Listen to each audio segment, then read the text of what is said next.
ইরানের জ্বালানি তেল চীনে পাঠাতে সহায়তার অভিযোগে ৩ ব্যক্তি ও ৯ প্রতিষ্ঠানের ওপর নিষেধাজ্ঞা দিয়েছে যুক্তরাষ্ট্র। ধারণা করা হচ্ছে এমন পদক্ষেপ শান্তি প্রস্তাবের ভবিষ্যৎ নিয়ে অনিশ্চয়তা তৈরি করতে পারে। অবশ্য তেহরানের সঙ্গে চলমান যুদ্ধবিরতি এখন লাইফ সাপোর্টে বলে মন্তব্য করেছেন ডোনাল্ড ট্রাম্প। বেশি বেশি গোল্ড কিনে হাফ গ্রাম গোল্ড বার জিতে নিন প্রতিদিন। স্থায়ী যুদ্ধবিরতি নিয়ে কথা চালাচালির মধ্যেই তেহরানের ওপর অর্থনৈতিক চাপ বাড়ালো যুক্তরাষ্ট্র। ইরানের জ্বালানি তেল চীনে পাঠাতে সহায়তার অভিযোগ তুলে নিষেধাজ্ঞা দিয়েছে ৩ ব্যক্তি ও ৯ প্রতিষ্ঠানের ওপর।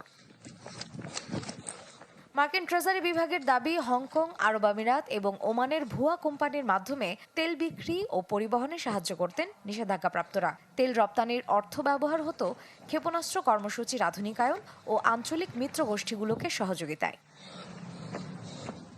এমন এক সময়ে ওয়াশিংটন এই পদক্ষেপ নিল যখন চীনা প্রেসিডেন্টের সঙ্গে বৈঠকে বসতে যাচ্ছেন ট্রাম্প, যাতে মধ্যপ্রাচ্য সংকট ও হরমুজ প্রণালী নিয়ে সম্ভাবনা আছে আলাপ আলোচনার।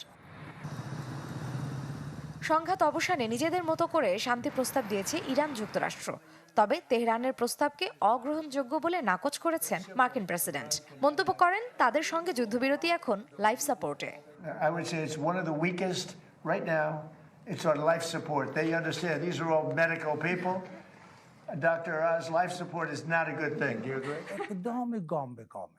ইরানের পররাষ্ট্র মন্ত্রণালয়ের মুখপাত্রের অভিযোগ, শান্তি প্রক্রিয়াকে বাধাগ্রস্ত করছে মার্কিনিরা। আর দেশটির পার্লামেন্ট স্পিকার মোহাম্মদ বাঘের গালিবাফ হুঁশিয়ারি দিয়ে বলেছেন, যে কোনো আগ্রাসনের জবাব দিতে প্রস্তুত তারা, যা যুক্তরাষ্ট্রকে বিস্মিত করবে। মার্জিয়া শ্রেয়া, চ্যানেল 24।